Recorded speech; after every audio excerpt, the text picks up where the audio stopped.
This was made with stolen money. So was this.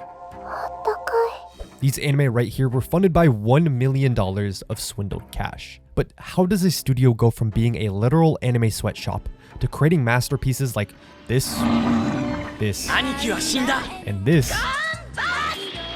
then to have multiple staff members arrested, face numerous lawsuits, and eventually have to pry millions from their very own founders? This makes me wonder, how does this happen? And what kinds of anime did those stolen funds produce? So let's unravel the story of a studio that went from a sweatshop to the largest anime studio of all time, only to end up as criminal scammers.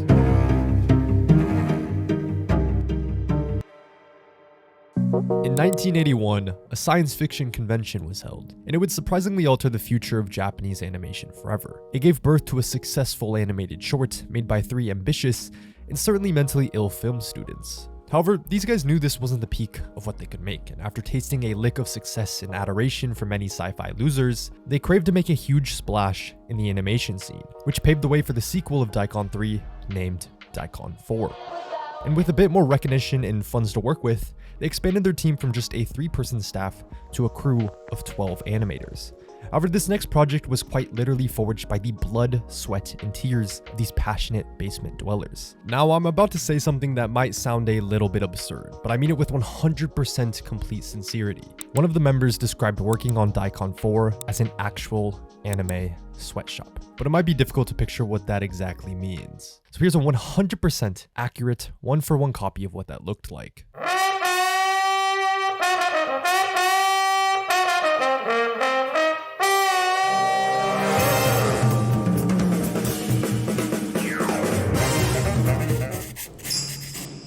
Good morning.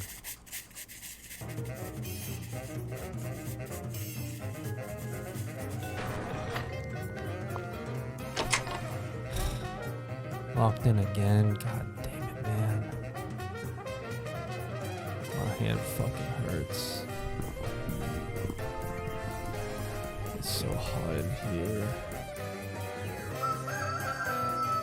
Now just imagine that on repeat for the next 2 years. This is a beyond rough start to be on your way to becoming the largest anime studio in the world. So how the fuck does that happen? Well, that 2-year period enduring Chinese torture methods would pay off 100-fold, as they created animated sequences that to this day make losers want to drop thousands of dollars for plastic with a little bit of paint on them. And what came from this fever dream of an animated sequence that contains both a lightsaber duel against Darth Vader and riding atop the Stormbringer like it's a goddamn surfboard was the birth of a little anime studio named Gainax. The amount of success that they would end up finding, I think, would kind of be like one day randomly being able to fly without knowing how to control it. The first thing you're gonna do is soar straight into the air, but it's only a matter of time before shit would come crashing down. And many years later, one of these founding members is gonna get turned around and shafted for pretty much all they're worth. But who or what was able to take them to the heights of anime history in the first place? Now, if I took these individuals and laid out a list of their names, I'd put my life savings of, $27.51, that there's one specific name in particular that you might know, Hideaki Anno. The early days of Studio Gainax are literally defined by the work that this man produced. He was even one of the 3 young aspiring individuals to first work on this stupid animation right here. And from that point forward, in some shape or another, his hands touched every single major production Gainax would produce, even starting with their first commercial work. As someone who makes videos by mindlessly slaving the minds of After Effects, I can be sitting in my damn chair for 10 hours straight, which used to be a little bit of a problem for my backside, until the sponsor Flexispot kindly sent me the greatest chair I've ever sat on, their C7 Max. Now when I edit for hours on end, I have absolutely no issues, especially for a tall fella like myself. The adjustable backrest of the C7 Max gives me the ideal lumbar support, and unlike cheap chairs, the C7 Max's 0.2-inch latex and memory foam cushion keeps me comfy even during 6-hour editing marathons. Even outside of editing, the C7 Max is a game changer for my marathon manga reading sessions. With the 3D adjustable headrest and the 5D armrests, I can find the perfect setup for typing, gaming, or flipping through peak fiction. Add the footrest, adjustable seat depth, and the 135-degree tilting backrest, and I can practically lie down while reading manga in ultimate comfort. So if you've been considering upgrading your chair, this gotta be the go-to. The C7 Max is perfect for long hours of sitting with full body supports and top-tier quality. Try it risk-free for 30 days, enjoy a 10-year warranty, and use my code in the description for the best deal. And if you would like to pair that with Flexispot's standing desk, I can tell you that I've had a wonderful time with mine. It's nice to be able to take a break from sitting while still getting work done. So again, shout out Flexispot and consider using my link to upgrade your setup. Now, what was Gainax's first ever anime really like? In the early spring of 1987, theaters in both the US and Japan would drop the debut film of Studio Gainax, titled Royal Space Force: The Wings of Enemies. And it takes a slow, methodical, trotting approach to storytelling, emphasizing the truly distinct and tender care that was given to the world building of the production. With distinct new cities, languages, and cultures, the film wanted this alternate world to feel truly one of one. In its padded out 2 hours of runtime, it tells the tale of a man who goes from someone you could find on the streets of LA to becoming Matt Damon. But being a part of the Royal Space Force is kind of like wearing jeans and a dress shirt on the basketball court. The entire program is seen as one big laughingstock. Yet there reaches a point in the film where our main dude and the rest of the program goes, "We're gonna get a man into orbit even if it's the last thing we do." The story then shifts to his journey through astronaut training, mirroring his coming of age. Yet similar to the early days of the Royal Space Force, this movie was a pretty big failure. It lost a significant amount of money at the box office, which would be a massive gut punch for Studio Gainax. Overall, I thought it was an okay film, as a bit of a snail's pace to it with an overly simplistic narrative structure, while also having several plot points that just felt utterly useless. For example, this guy wanted to go up into space because a girl he met one time said his job was cool. Or how about the attempted sexual assault scene that lasted like 4 minutes? Or the 10-minute long random ass assassination attempt? There were just things that felt completely unnecessary. However, it looks absolutely beautiful, which was spearheaded by Ono as the head animation director. So what about the first project that had Ono as the director? A role where he could really influence the impact of the story? Well, that would come in 1988, and the story goes a little something like this.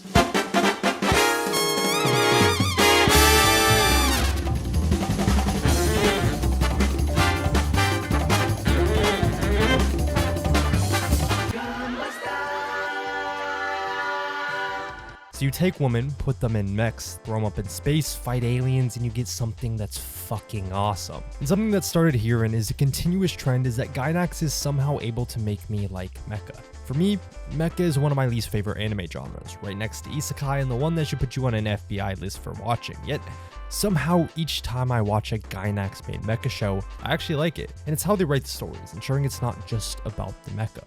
A major strength of Ono as a director lies in his desire for meaningful dialogue and character interactions. Because of this, when I finally witness the giant robot punch fighting, I'm able to care just a slightly bit more. And so as a short 6-episode OVA, Gunbuster is definitely something that everyone should check out. It was also a bit of a revolutionary point in Gainax's lifespan. Up until now, everything that they had released cost the studio a significant amount of money, but with Gunbuster, it marked the first time that the studio produced something that was profitable. Now, following the creation of Gunbuster, Ono would act as Studio Gainax's premier anime director. His next subsequent project was Nadia: The Secret Blue Water, but this was a bit of an odd one. The concept was originally conceived by, of all people, Hayao Miyazaki. It came when he was hired by an entertainment company in the 70s, and because his company retained the rights to the IP, they eventually wanted it published, where they reached out to Studio Gainax. Yet due to an internal power struggle that's a little bit complicated, let's just say the vice president got fired, Ono was forced to be the director, where he was given little creative control. And again, Nadia was kinda shit and brought Studio Gainax even more debt. So from the stress of this complicated soul-sucking project on top of Ono's clinical depression, he reached a deep dark state over the next 4 years. At this point, Gainax had taken on numerous amounts of debt, and as an official studio, they really only had one truly successful project, while the one thing that had a little bit of promise for Gainax seemed to be drifting right in front of their eyes. Yet these 4 years of despair for Ono would surprisingly be the greatest thing Studio Gainax will ever experience. Let me explain. This 4-year struggle for Ano led to a lot of introspection, and in turn, when creating the next project he was slated to work on, he wanted to use his clinical depression to emphasize the psychological aspects of each character. This led to the deep introspective nature of his next series, which almost unexpectedly would resonate with millions and millions around the world. Ultimately, it became one of the greatest and most popular anime of all time. Oh yeah, I'm talking about Evangelion. Evangelion. Evangelion. Evangelion. Evangelion. Evangelion. Evangelion. Evangelion. Now, since everyone has already talked about everything Eva has to offer, I'm more interested in exploring its effect on Gainax as a studio, where you would think that since they created one of the most popular anime ever, it would be nearly impossible to fuck things up, right? Well, the creation of Eva also led to the arrest of several Gainax employees. And it's not the typical gross, sick, twisted motherfuckers that get arrested in this industry. The story went a bit something like this. Neon Genesis Evangelion was immediately a success, receiving Best Love Series in both 1995 and 96 during its runtime. Even the End of Evangelion movie would win numerous awards, and when you have a series on your hands that is this beloved by its fandom, it only makes sense to milk them for everything they're worth. T-shirts, canned bread, Shinji's fucking cum, anything that could be turned into money from this series would. You could even get your very own branded Evangelion credit card so you know you could purchase more Eva shit, and boy was that shit profitable. They had millions falling from the sky like it was nothing. Debts were repaid like taking pennies out of your pocket. But then, someone had a bit of a sneaky idea. Oh, Yo, what's up? Is he okay? what if we hide the money? Huh? We could scam everyone in if we. Let's do it.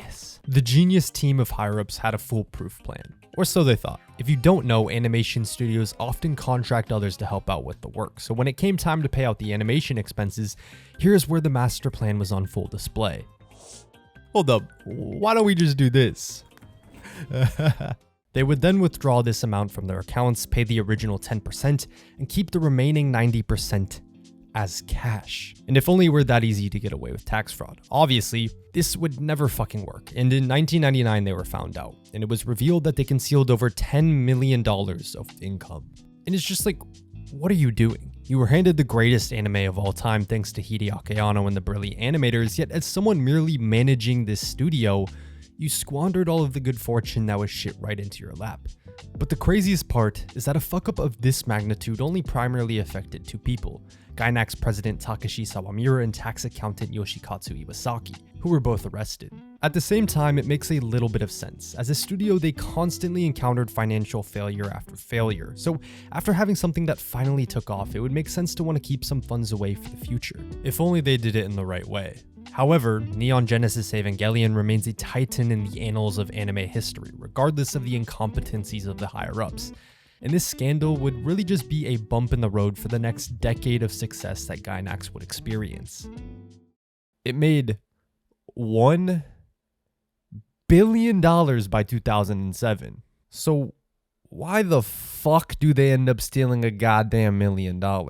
This unrivaled success would continue all the way until some point in 2011. And along the way, they would hit home run after home run. But once that point in 2011 hits, Studio Gainax would never be the same. But before we can get to that, what was the man who brought all of this fortune doing after creating his masterpiece? Well, Hideaki Anno followed up his creation of Neon Genesis Evangelion with more Neon Genesis Evangelion, as he attempted to fix the ending that had left many fans dissatisfied. However, that was followed up by one of the more unique and fun rom-com anime to ever be produced, named Karaikano.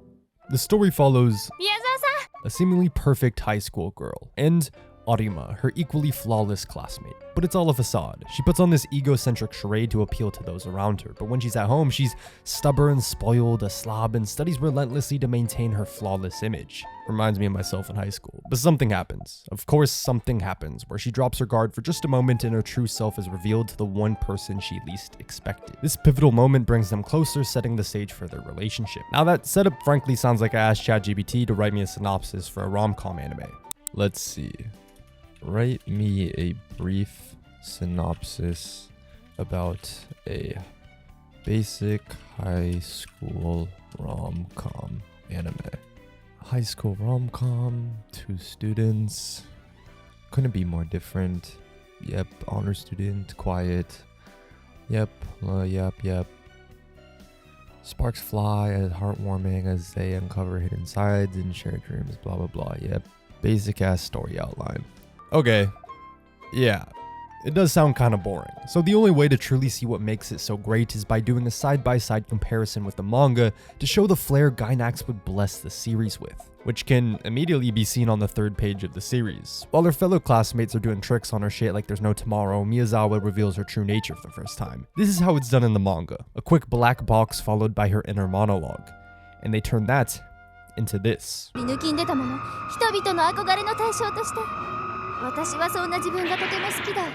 Or how about this single panel? An explanation about the facade she puts on display in public. It was turned into this.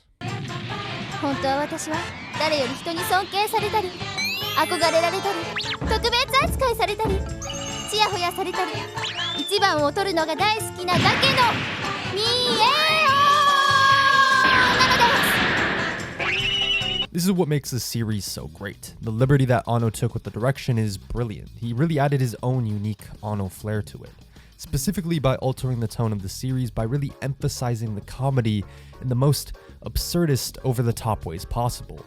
However, not everyone was fond of the originality Anno cooked with this anime. Specifically, there were some problems with the original author, which resulted in some difficulties for Studio Gainax. Ultimately, this led it to being the last previously existing anime Anno would direct. Frustrated by the creative limitations imposed by both the original creator and TV Tokyo, Anno shifted his focus to live-action films, which became his sole creative outlet through 2004. Yet, over the years, something kept pulling him back, a persistent urge to fix what he always felt broken with Evangelion. This time, however, the work wouldn't solely be under Studio Gainax. In 2006, feeling disillusioned by the loose management and wasteful ignorance of the higher-ups, who again, let me reiterate this, genuinely thought that adding a zero to their expenses would go unnoticed, led to Anno founding his own studio, Kara, officially departing from Gainax the following year.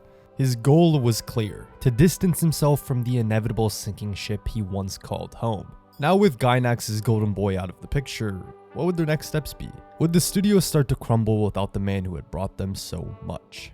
Nope. Not even a little bit. In the following years, Gainax thrived like never before, driven by a fresh face stepping in to take the reins as the studio's new premier anime director. This man was Hiroyuki Imaishi, and he's a bit of a genius.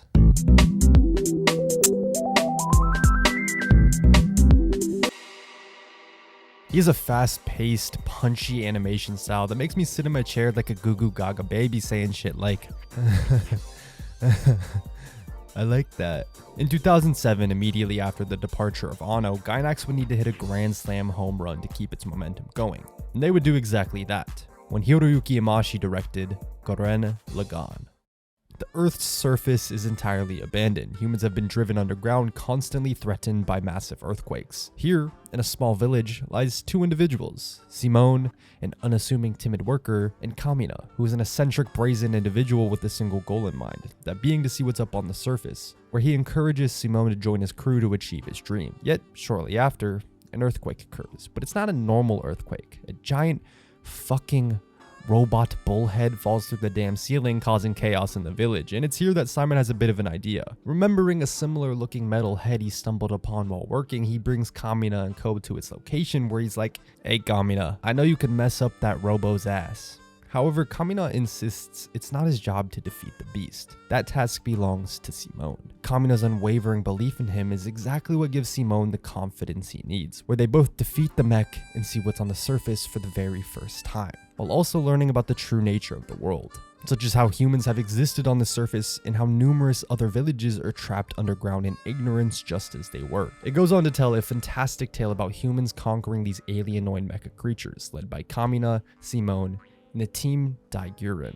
Now, what's notable is that Gurren Lagann was an unworldly success, garnering numerous accolades. What stood out to me when watching the series was that I never thought it was the most polished thing. It felt like the story had numerous lulls, but I say that with a massive caveat. I think there's a broader point here that explains how Gurren Lagann can see the heights of success it achieved. It reminds me of what I believe are the two types of great anime regarding the enjoyment for any person. The first are the wholehearted beloved series. It's a series that is so great that you're just fully engaged whatever you're watching. And the two series that captured that feeling within me are Hunter x Hunter and One Piece. Now, the second and probably more common type of great anime is a type that has such high, unbelievable peaks that it gives you a tingly shiver down your brainstem to the tip of your left pinky toe. Gurren Lagann falls under this second category.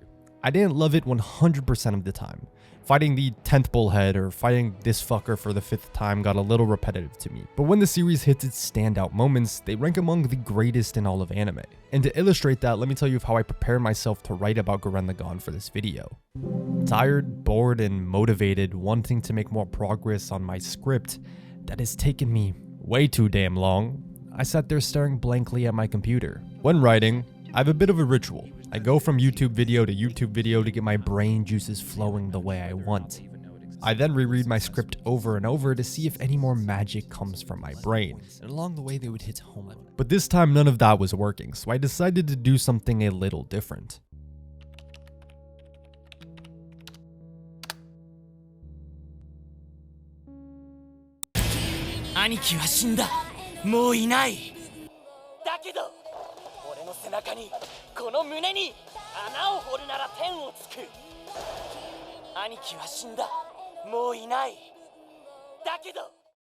I unironically sat there and rewatched this single video of the greatest speech in all of anime at least like 52 times, and each time I could feel my eyes lock in, my brain wrinkles get more wrinkly, and my heart rate increased as I felt tingles all over my body. And it's these moments that define greatness, and Gurren Lagann has these moments. Following Gurren Lagann's broadcast, the team decided they needed a little break. They headed out for some R&R, rest and relaxation, where they came up with the idea for their next project called Panty and Stocking with Garter Belt. In this series, oh my god, is it one of one. It's raunchy, explicit, and downright fucking offensive. Meet our main characters, Panty and Stocking, whose whole job is to just fuck up Ghost, and they also might fuck him. The main driver behind this series is that they wanted to take the crudeness from American animation and turn that dial up to a billion, which makes it fun, simple, and just straight up entertaining. Panty and Stocking is a turn your brain off while you chow down on some Dave's Hot Chicken type of show.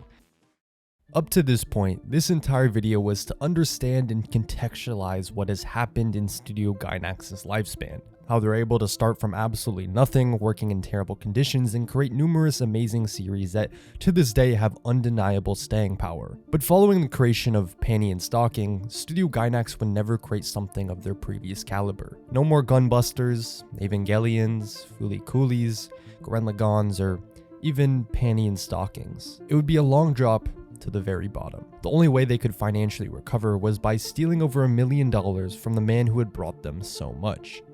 And shit, that still didn't even work. So what the hell happened? How did shit go so damn wrong after being at the top of the anime world? Clearly based on this, some of the people who manage Studio Gainax aren't the brightest people in the world. And hey, if me and a bunch of my college homies stumbled into billions of dollars, I can guarantee at least 3 of them are gonna wind up bankrupt. It just happens these idiots were the ones running the studio. And maybe you were kind of thrown off by the sudden departure of Hideaki Anno. It kind of seems like he just left out of nowhere, right?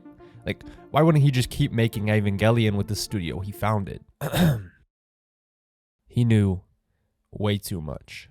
Remember this? In the aftermath of the arrests, Anno decided he needed to be part of these higher-up meetings. And that was the worst decision he ever made for Gainax. He learned that the management was in shambles. They were lazy, wasteful, disorganized, reckless, inefficient, complacent, and completely incompetent. What was the most baffling is that numerous of these non-performing members were making so much more money than the hard-working animators. Anno had enough of this bullshit and he promptly made his exit. It's worth noting that these executives remained, and on August 12th, 2011, they suffered their first wound. Sued by AD Vision. And if that wasn't enough, just 10 days later, something even worse than a silly little lawsuit occurred. What does someone do after creating a masterpiece while working at Studio Gainax? They get the hell out of there. Just days after the lawsuit, Hiroyuki Inamashi and his team left Gainax to establish Studio Trigger. And it happened right when it seemed like Gainax finally had fresh top-tier talent to lead the way. In the end, they departed much like Anno had before them. What's most notable is that the departure of these 2 directors to create their own studios didn't just mean they alone were leaving. A group of the most talented and ambitious staff members Gainax had to offer went with each of them. The creation of these studios effectively poached all of the promising talent that remained, leaving Gainax gutted. The only similarity now between this and this is the name in the background. Over the next few years, they attempted to create several new series, but none reached the success that they once garnered. By 2014, the studio's failures had reached a breaking point. Their financial situation had become so dire that without an influx of money within just 3 days meant they faced complete bankruptcy. I literally don't know how this would even be possible when apparently Evangelion pachinko machines made over $4 billion. Regardless, they saw that they only had one option remaining: go to the man that has brought them everything. They asked for a $1 million loan, and out of Anno's goodwill, of course, he would do anything for them. 2 years passed. Nothing had changed. Gainax was still a shriveled raisin of what they once were. Their financial predicament, even worse. Paying back Kara was kinda off the table, with money just poofing out of thin air. So first they decided to sell the rights to Gunbuster, Diebuster, and Fooly Cooly. Still broke, still in debt, they recklessly pawned off everything Gainax owned. They pawned off some of their most prized treasures for whatever they could get, and worst of all, no one at Kara who had worked on these projects had any idea this was happening. For Anno, this was the final straw. The loan, he couldn't care less. As a wealthy individual, he could have easily given $1 million to the studio he founded and forgiven the debt entirely.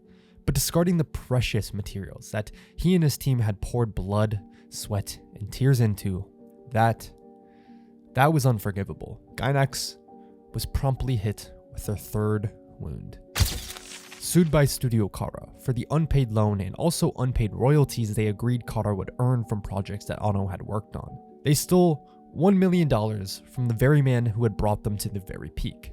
And for 2 years, they were supposedly using those funds to stay afloat and produce more anime so that they could survive. So this makes me wonder, what the hell was made with those $1 million? This is Magica Wars. It aired in 2014, around the time they first received the loan. And originally the franchise was created from a news program that ran a fan contest for character designs corresponding to each prefecture of Japan. It was then turned into several video games before getting an anime adaptation. The anime itself is incredibly underwhelming, especially when compared to Gainax's previous projects. Each episode runs only about 4 minutes and follows a rigid gag-like structure where a magical girl from each prefecture defeats monsters called Magachi. That said, the character designs feel fresh, the show carries a cozy vibe with a unique style, and there are genuinely cool fight scenes. However, it's hard to imagine this as something people would actively want to sit down and watch. It feels more like a short segment meant to air during a local news broadcast, designed to inspire some hometown pride for each prefecture. And if these are the types of shows that Gainax had to resort to publishing, then I don't know how they were ever meant to make the funds to pay the money back. This was then followed up in 2016 by another anime called The Wish Upon the Pleiades. It's my least favorite thing I have ever watched. I would have rather drank a gallon of water with a fork than watch this show. I would have rather cleaned out a cat's litter box than watch this show.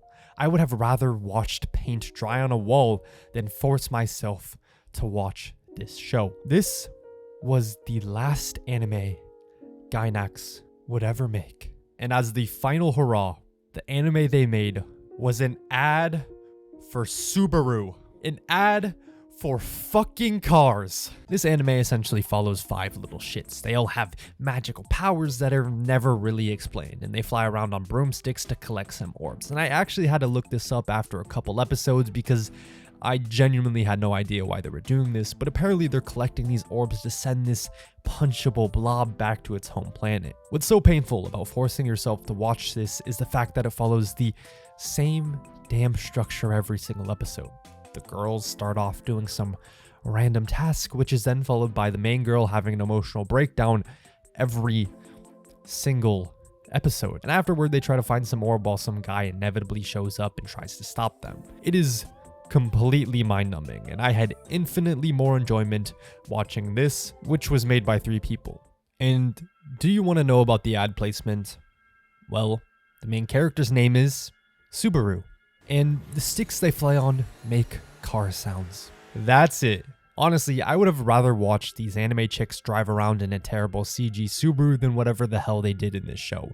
At least that would have been a better ad than this. It makes a lot of sense as the dire financial situation Gainax had to be in if they needed to take an anime sponsorship and also steal $1 million to not go under, only for them to make trash like this. Gainax would never recover. They wouldn't even make more anime. In 2019, the representative director was arrested because he was a sicko. That's all I really want to say on that topic. And on June 7th, 2024, Gainax announced they officially filed for bankruptcy and would cease operations. That is the end of one of the most influential anime studios of all time. And it's sad. I was never the biggest Evangelion superfan, and I hadn't even watched Gurren Lagann before making this video, but Gainax created some incredible works made by immensely talented people who started off just having fun making stuff in college. And that's something I can really relate to. I find that the bankruptcy really doesn't come as that much of a surprise. They began as a small group of college students making animations for sci-fi nerds, never equipped with the skills to run an animation studio. Add to that the constant bleeding of money that started all the way from their first anime to their last, it was like staring at a giant red flag the entire time. It was painfully obvious what would happen to a company run by management whose greed outweighed any effort towards sustainability. More than anything though, I feel bad for the people who poured their time and energy into a studio that didn't have their best interests at heart. They were the reason for Gainax's success, yet they were let down by the very system they helped build. But that's the world we live in. At least now, they're free to create whatever their beautiful minds can dream up. Yo, I made a Patreon. If you want to give me some money to recommend me an anime, manga, game, or whatever else, going forward once a month I'll post an exclusive Patreon video with my thoughts on whatever I get recommended. If I get any recommendations. Thanks for watching my shit. Bye bye.